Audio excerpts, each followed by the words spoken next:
Welcome to Nightmares and Grief, a place to explore and celebrate the darkness. Each episode, I'll read stories written by me, Derrick Heisey. So settle in, check under the bed, and pour a drink for the skeletons in your closet. It's time to start. The things we do for love.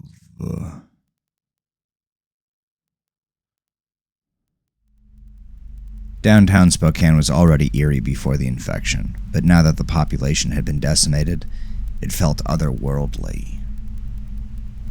Ghostly. Broken windows, storefronts blackened from the riots, busted cars scattered about the roads like a giant's discarded toys. Most unsettling of all was the silence. Spokane had been a bustling city before the infection. Now, it was only bones. The folks at the settlement had sent me into the city with Martin and Samuel to look for supplies. Crops weren't doing well this year. Too many foolish mistakes made with managing them. So, although it was a long shot, everyone decided it was necessary to scrounge for whatever we could find in Spokane. The three of us didn't have much to talk about. I'd been an outdoor guide in the before time. Martin was a software engineer and Samuel an accountant. I liked to hunt. Martin liked to read, and Samuel was into some game with miniature figurines and too many rules. I didn't get along with too many of the others in the settlement anyway. Rocky was my best friend. Since the infection, the Springer Spaniel had saved my life multiple times. He went with me everywhere. Martin didn't understand it, couldn't wrap his head around my connection to the dog. Said Rocky took up resources that were better spent on people. Said pets were a luxury of the before time, too expensive now. I guess I can appreciate that. He has a daughter. Emily is his Rocky. Kids are more of a strain on the settlement than dogs, but we've done all right, so I don't argue. Rocky scurried ahead, sniffing the air and ground. He'd let us know if any infected were nearby. He was a good dog. I kept my shotgun ready, scanning the area, searching for signs of movement and listening for the telltale grunts or growls of infected. Nothing. Just our footsteps echoing softly against the brick and concrete husks around us. The stores had been thoroughly raided a long time ago. Apartments were our best bet. Still, when we approached a grocery store, we checked anyway. It was like how, in the before times, you'd open the fridge to check if there was food inside, even though you knew there wasn't anything but condiments and withering vegetables in the crisper. The grocery store was squat and wide. It gaped at us, its busted windows like ugly, broken teeth. Inside, the store was dark. The power had long since gone out. Martin and Samuel waited until we got to the desolate aisles before clicking on their flashlights. Rocky growled a soft, low warning. "Would you shut that dog up?" Martin hissed, pointing his spiked baseball bat at Rocky. "I don't like this," I whispered back. "We'll be quick." Rocky growled again, and I put a reassuring hand on his head. We were halfway through the canned vegetables, scoring upon a few cans of beans and a jar of sauerkraut, when another sound emerged from deeper in the store. It was another growl, low and wetter than Rocky's. "Shit," Martin seethed. He raised his spiked bat. "Let's get out of here. Now." Rocky raised his hackles and brought his head low, growling louder this time. I shook my head and shouldered the shotgun. In the aisle over, where the baking goods once sat, came a long, angry groan. Samuel shook his head and babbled incoherently about getting out of there. He staggered backward and bumped into the empty shelf. It rattled, the sound emanating louder than it should have. The growling from the baking aisle grew louder. Frenzied footsteps approached from the other side of the store. I racked the shotgun. Martin shot me a filthy look, but I ignored him as I swung the gun to check both ends of the aisle. And at the farthest end from us stood a figure. In the dim light streaming from the front of the store, I could barely make out its grotesque features. The stringy hair hung in dirty clumps down its face, collapsing like a rotten apple. It gaped at us blankly, as if trying to process if we were one of its kind or food. I held my breath. We had to be still and quiet. It might not be able to figure out what it was looking at and move on. Even Rocky seemed to understand that we had to play petrified. He didn't even whine. But Samuel did. He whimpered, then spun on his heel and bolted toward the entrance. Hell broke loose with chaos and teeth. The infected lunged at us with a snarl. Samuel reached the intersection of the aisles and another infected tackled him to the floor. His screams filled the room like boiling water, punctuated with wet, tearing sounds. I fired the shotgun and the blast decimated the infected's head, sending its rotten, waif-like body flying backward onto the linoleum. I racked the shotgun again as snarls, growls, and groans filled the air. "Run!" I shouted. "What about Samuel?" Martin asked. "He's screwed!" I raced for the door, diving past the infected that tore at Samuel's flesh on the supermarket floor. Samuel had stopped screaming. He'd stopped writhing, too. Rocky was close behind me, but he stopped when we were halfway through the next aisle to growl at something on top of the shelves. I didn't have time to look up or point my gun.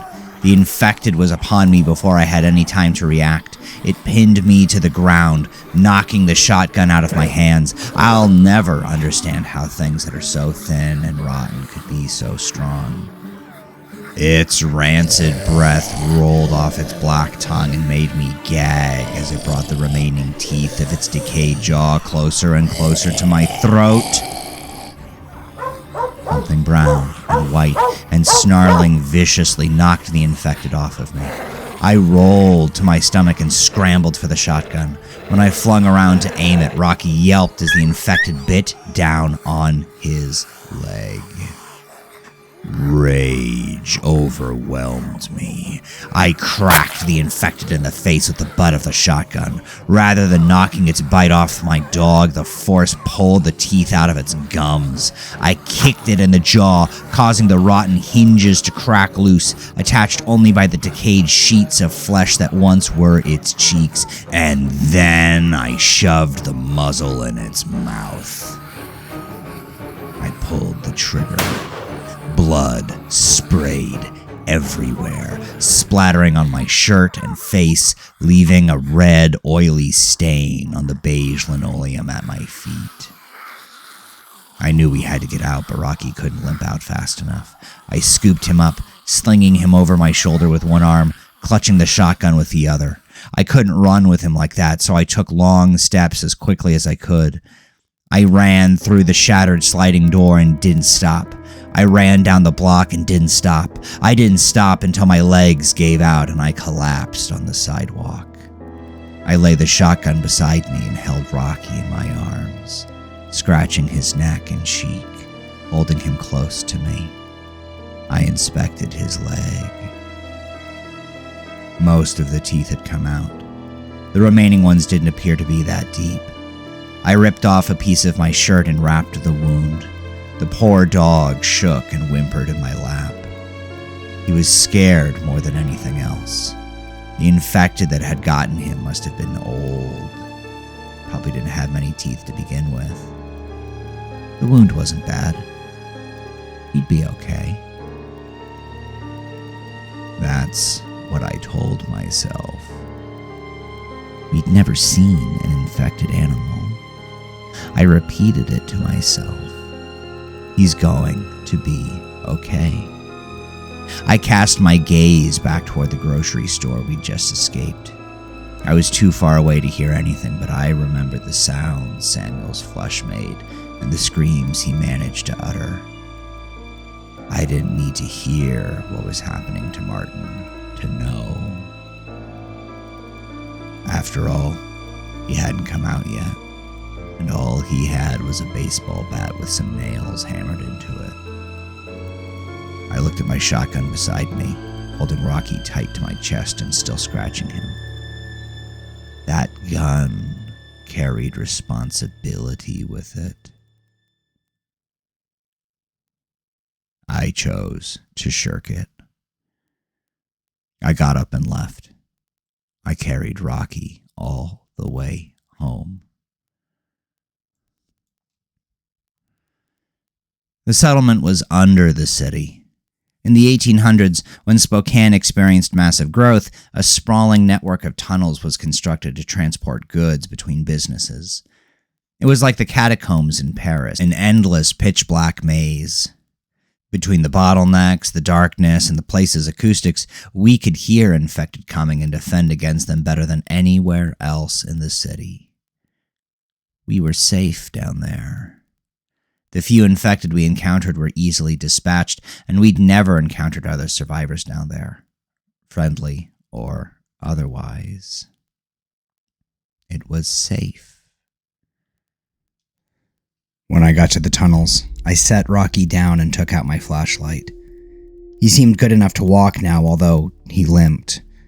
He knew the network well enough to lead the way.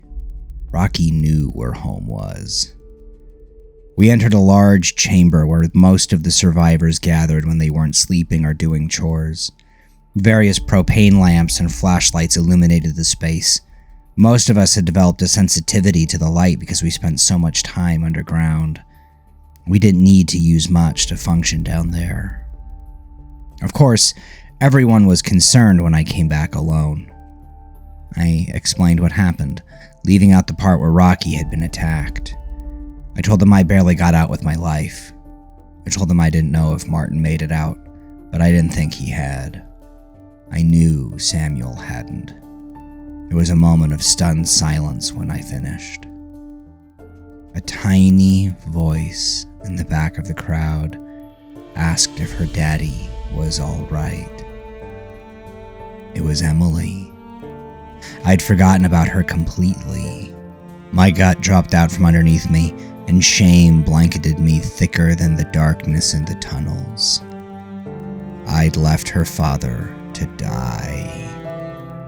I grit my teeth and tried to reason that if I hadn't done what I had, Martin would have left Rocky to die, and no one would have had a moment of silence for him.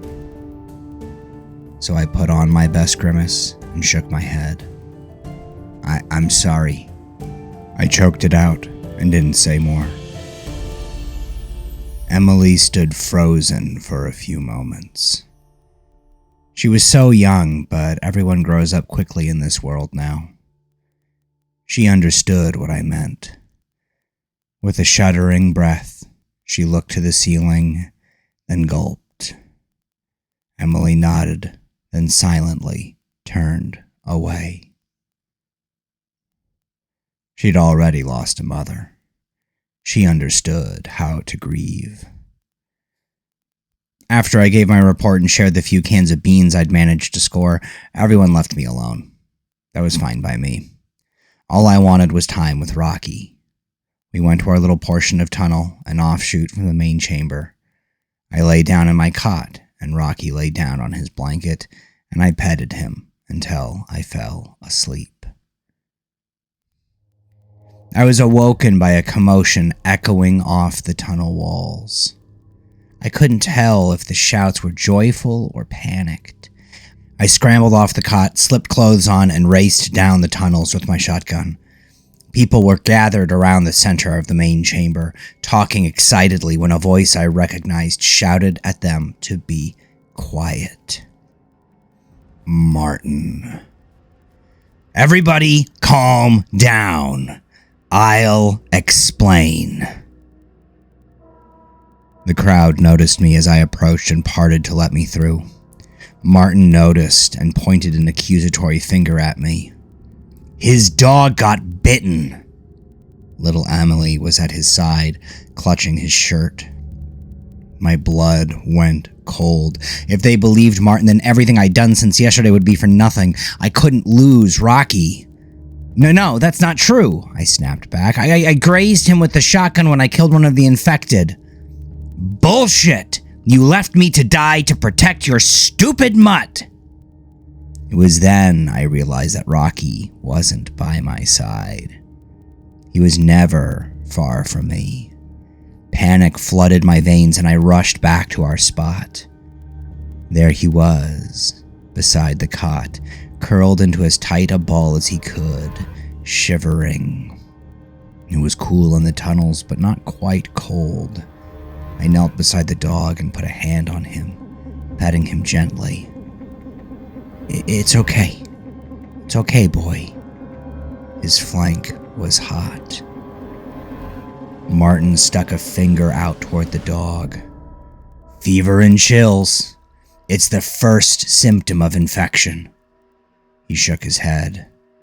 We have to put him down. It's the only option. Murmurs scattered from the handful of rubberneckers who'd followed us. I shook my head furiously. No, it's not. We've never seen an infected animal, ever. We don't know if Rocky will... We can't take the risk. You can't kill him. As I grasped for a solution, he reached for my shotgun. I pulled back, but I didn't dare point it at him, even though the thought crossed my mind. Behind him, watching the scene unfold, stood Emily. If it was Emily, what would Martin do? Quarantine. Let's put him in quarantine until we know how it affects him. It's still too risky. You'd be putting everyone in danger. More unsettled murmurs emanated from the crowd. So I cocked my shotgun. I was the only person in the settlement with a gun. Everyone else had blades or makeshift bludgeoning weapons. The shotgun gave me special, unspoken privileges, but I tried to keep my head down and not capitalize on them. It didn't seem right. But now, it was my goddamn dog. He's going in quarantine. We'll decide what to do when it comes to that. When? It's going to happen sooner rather than later. He turned to the burgeoning crowd. We all know how this plays out. That dog has 24 hours. Martin glared at me, pointing another accusatory finger in my direction.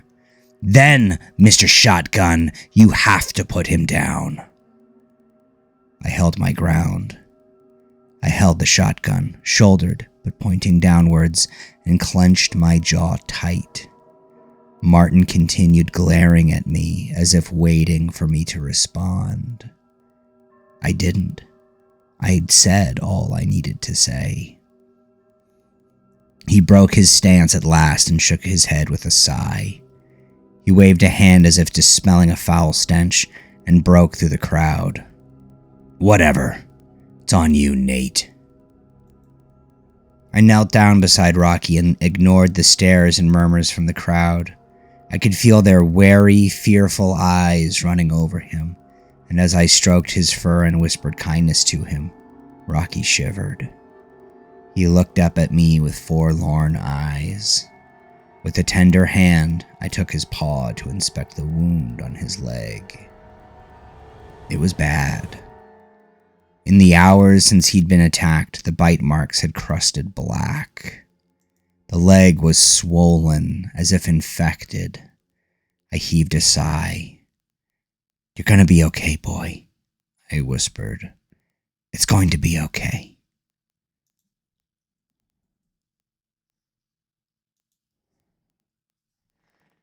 We had a small cage that we tried to raise chickens in a long time ago. It was too small for Rocky, but that's what we had, so that's what everyone decided to put him in. I wanted to keep him in my part of the tunnels, but Martin insisted on keeping him in the main chamber so that we could keep an eye on him. The others reluctantly agreed.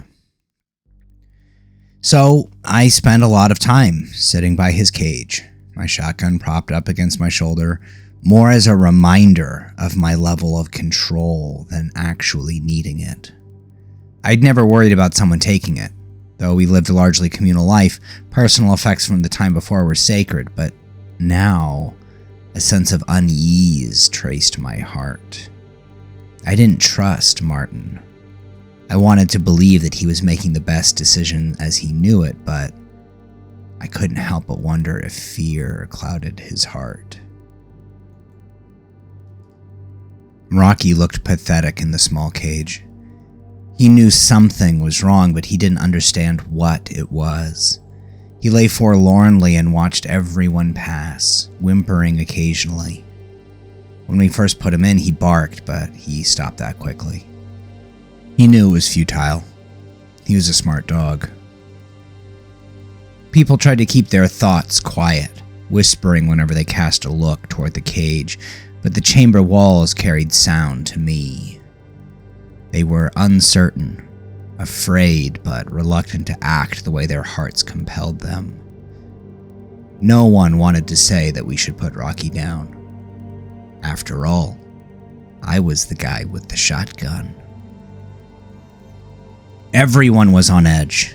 No one talked to me much in the first place, but now they actively avoided me in my spot beside Rocky. It didn't help that he growled at everyone who came close except for me. I think they took that as a sign of infection, but I think he could sense everyone's apprehension. He was a smart dog. He could tell. I moved my cot close to him and shirked chores. I stayed by him and talked to him the whole day. His shivering got worse. It was just him and I against the settlement. Except for Emily. I'd caught her looking over at us many times throughout the day. Then she approached carrying a blanket. Rocky lay in the cage, a low, unhappy growl rising and falling in his throat. I told her, "It's better if you stay back. He's not feeling good right now." She hesitated, first looking at me like she wanted to say something, and then she turned her gaze to the dog. Emily bit her lip and walked away, dejected. It was hard to say no to her. She just wanted to give Rocky a blanket and provide him some comfort. She was a good kid, but it wasn't safe. He was on edge. Even if she was the only one in the settlement to extend him comfort, I couldn't risk anyone getting hurt. It only put Rocky in greater jeopardy. Evening ration time came around, and though I didn't have an appetite, I needed to get some for Rocky. He leered at the others lining up on the other side of the chamber for their food, teeth bared and growling. I got close to the cage and knelt beside it. "It's going to be okay, boy," I whispered. The sound of my voice startled him, and he flung himself against the opposite side of the cage, snarling and eyes blazing with rage. It broke my heart. He should know me. I thought about the times he'd saved my life and resolved that I'd save him in return. "I'll get you some food, boy," I said. "You'll feel better with something in your stomach." He barked in response. I caught some startled looks thrown our way from the people in line. They looked away when they realized I'd caught them. "That's right," I muttered to myself. "You'd better be ashamed." I reached out a hand to pat the cage, but found myself hesitating. Instead, I just nodded at Rocky. "I'll be right back," I said. He licked his chops and snarled. Picking up my metal camping plate and shouldering the shotgun, I went to the line for rations. No one met my gaze or spoke to me. They tensed when I approached. To hell with them, I thought. I have every right to be here. I was about halfway through the line when I heard the scream. I kept glancing over to Rocky while waiting, so I don't know how Emily managed to sneak over, but when I flung my head toward the sound, I saw her at the cage. It was open. Rocky was on top of her. I dropped my plate and bolted to the other side of the chamber, screaming at Rocky to get off, screaming at Emily to get away, trying to make as much noise as possible to startle the dog and give that girl a chance, but it wasn't enough. By the time I got there, her hand was in his jaws. Emily screamed as Rocky sawed his head from side to side with her tiny hand in his mouth. She tried pulling it back, but he jerked her forward closer to the cage. "Rocky!" I screamed. "Rocky, stop!" A crowd rushed to investigate, foremost among them Martin. I managed to pull Emily away from Rocky and slam the cage door shut. Rocky flung himself against it and snarled, barking with such ferocity I'd never seen in him before. His eyes were wild, his irises framed by wide, bloodshot whites. Martin ran to Emily and scooped her up, clutching her close. He stroked her hair, asking her over and over again what happened. Emily was too distraught to speak. She only had tears. Martin took her mangled hand in his, and his own eyes took on a heartbroken sheen. He glared at me. "I told you this would happen." He turned to face the others. "I told you this would happen," he called louder. "We have to kill that dog." "He was just scared," I defended. He's sick, and he's not just sick," Martin glared at me, clutching Emily tighter. "He's infected. You've endangered us all." I grimaced, my jaw clenching so hard that it groaned. In part to reason and in part out of spite, I said, "If he's infected, then Emily is too." Martin put Emily down and lunged for me. Emily reached out for him, groping for his shirt. He said, "You take that back, you son of a bitch." "It's true. If Rocky is infected, then when he bit Emily, he transferred it to her. You'd better hope he's okay." I extended my arms, the shotgun still in my hand. "Or else she's a goner." He swung at me. A sharp, wet thunk filled my ears as his knuckles connected with my jaw. Everyone in the settlement seemed to gasp. I saw stars for a moment and staggered backward, nursing the place where he'd punched me. Martin pointed at Rocky, his snarling face close to mine. "Shoot him now, Nate." I pushed him away. "If I shoot him, Emily's next." I shook my head. "But I'm not killing anyone today. Leave us alone." Martin hesitated like he wanted to say something more, but he merely clenched his jaw and shook his head. "He's got to go," he murmured. "He's endangered us all." It wasn't until things calmed down and I lay in my cot, trying to sleep, that I realized he wasn't talking about Rocky. I woke in the middle of the night to whispers. When I opened my eyes, Martin and one of the other survivors were crouched by my cot, and Martin was reaching for my shotgun. I pushed him back and rolled off the cot as the other survivor tried to hold me down. I managed to grab the gun and cracked my assailant with the butt. He staggered backward and I shoved the barrel in his face. It was the first time I'd ever pointed a gun at a real human being before. I'd shot plenty of infected, but a living human? That hit different.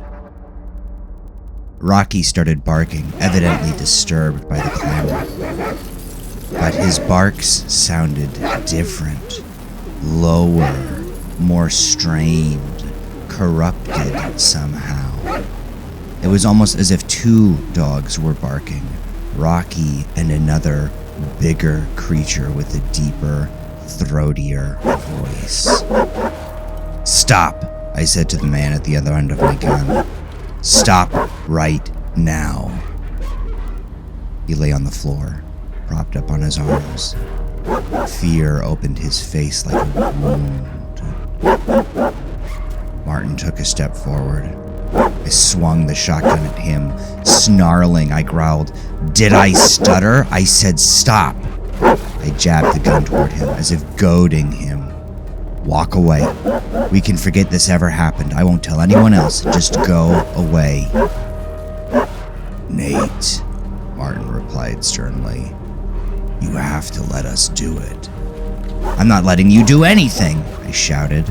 "Now back off before I make you 8 inches shorter." The other survivor looked at Martin with uncertainty, then back to me. Martin heaved a huge sigh and then shifted his gaze to the cage behind me. Rocky was still snarling and barking with fury I'd never known. He'd always been a sweet animal. This wasn't like him.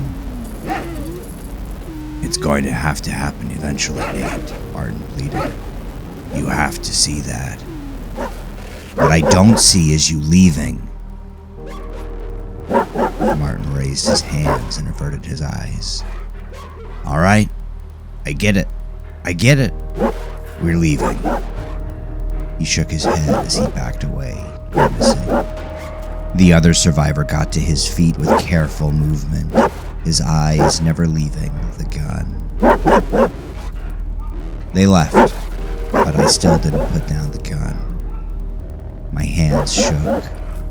I took a deep breath in and tried to unfurl my jaw, but it remained knotted and tight. My ears rang. Even though the threat was gone, Rocky didn't stop barking. He barked and growled and snarled through the whole night.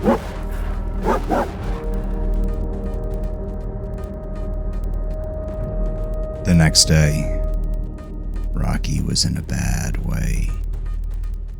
Clumps of his fur had fallen out. The shaking had developed into erratic twitching. Most telling of all were his eyes.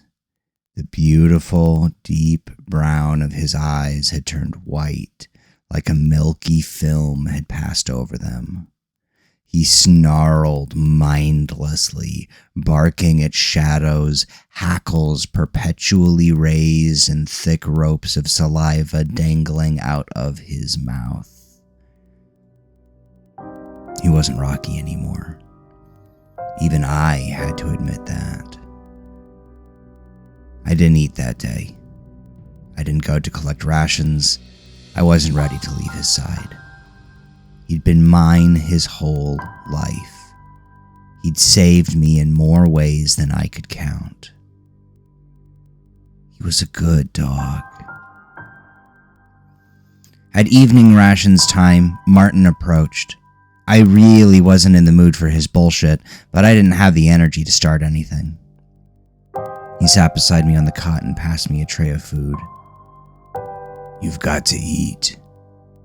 He's not going to get better if you go on a hunger strike." I looked at the tray of food and grimaced. I took it, got up, and tried to give some to Rocky. It was impossible, though. He bared his teeth at me and gnarred, white eyes wide and wild.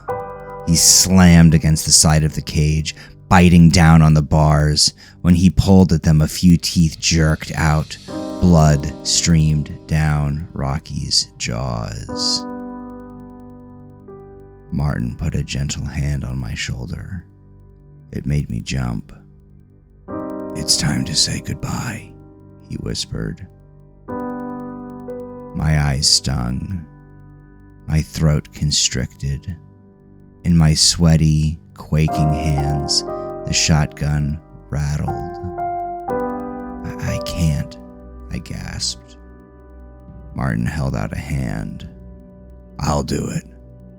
Give it to me, and I'll do it for you." I knew what must be done, but I couldn't bring myself to give him the shotgun. I wiped my eyes and stood up. I left the gun on the cot and walked away. I went into the tunnels. I didn't have a destination. I just needed to get away. I listened to my footsteps echoing off the tunnel walls, focused on them until they filled my head and became my only thoughts. Then I heard a loud bang from the main chamber. I collapsed to my knees. I didn't even have the energy to weep. I pressed my cheek and palms against the cold concrete until the temperature equalized, and then I lay there longer until I felt as though I'd been absorbed by it. No one spoke to me when I returned to the main chamber to grab my cot. I caught a few glances, but they shied away as I met them. Some of them contained guilt, some sadness, and more than a few bore disgust. The cage was empty. Blood coated the bottom. The shotgun was gone. I didn't care. I picked up my cot and retreated into the tunnels.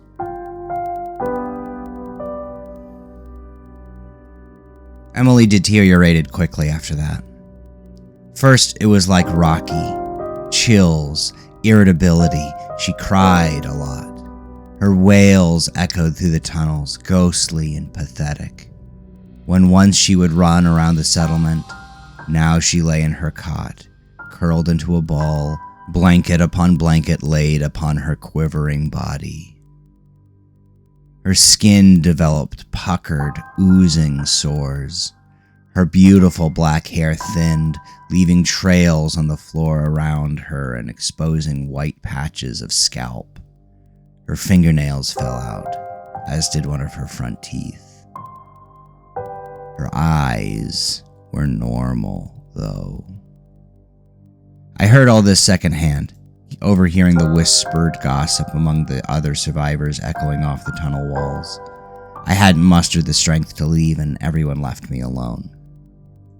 But that night, it wasn't gossip that I heard. I was pulled from my unsteady slumber by a scream echoing off the tunnel walls. It was distant. It must have come from the main chamber. I sat on my cot and listened. Hurried, fearful voices, shouts, screams. I couldn't make anything out. It was all too far away. I pushed off the cot and followed the tunnels. Now I missed the shotgun. As the sounds of carnage grew closer and closer, I felt exposed, vulnerable, defenseless. My mind raced with the worst-case scenarios. Had the infected found us? Had they snuck in without us noticing? As I approached the end of the tunnel in the central chamber, the wet sound of rent flesh reverberated off the walls. It was accompanied by screams of, "Do it, Martin! Do it now!" I knew what to expect then. A massacre greeted me. The central chamber was dimly lit, as most of the lamps were off, but there was enough illumination to reveal the writhing, groaning bodies littering the floor. Pools of blood reflected the faint light in a greasy sheen that speckled the floor like a grim Jackson Pollock painting. And amidst it all, a little girl chased down a man, gaining on him with surprising speed despite her little legs. Blood smeared across her small, round face, and sores covered her naked scalp and exposed flesh. In a corner, Martin stood with the shotgun hanging idly at his side. His grimace was cold and distant, like he was observing the scene before him but not processing it. I ran to him shouting, "Martin! Martin, shoot her!" My words seemed to knock him out of his daze, and he shook his head before turning his eyes to meet mine. His lips parted and his mouth gaped, eyes vacant as he seemed to search for words. At last, he said, I can't do it. Behind me, another scream, cut short by a feral, high-pitched roar and the sound of tearing flesh. I didn't look back. I extended my hands and said, "Give it to me. I'll do it for you." Something inside him snapped. Martin's grimace transformed into a hateful scowl. "No. I won't let you hurt my little girl." "It's not her anymore. You have to let her go." One of the wounded descended into weeping. It haunted the chamber like a bad memory. Martin furrowed his brow. "No," he said, shaking his head. "This is all your fault. I won't let you hurt her anymore." He raised the shotgun, but before he could level it with me, I lashed out with a fist. His nose collapsed against my knuckles and he staggered backward, releasing his hold on the gun with a hand to hold the bleeding wound.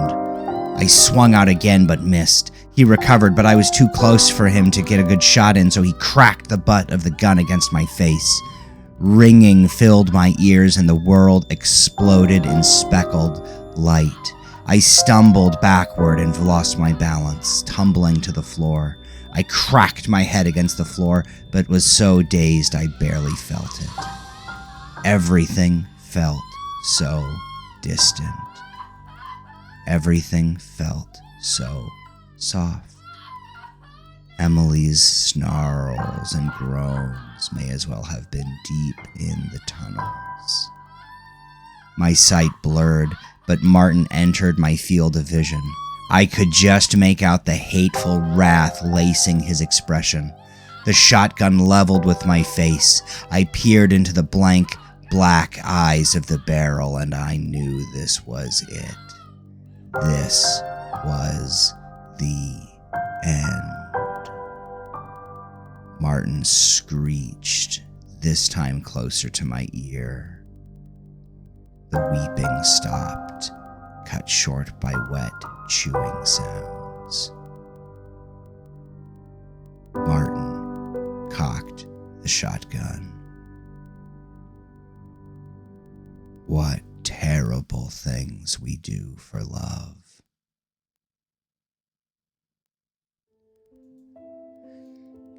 Thank you for sharing my nightmares and helping me carry the grief. If you enjoyed the show, please share your favorite nightmare with a friend or family member. Don't forget to subscribe and let me know what you think in the comments below. You can also support my work by joining my Patreon. You'll get early access to episodes and exclusive insights into each story. You can also buy my books on Amazon. Thank you again for sharing this time with me. Good night.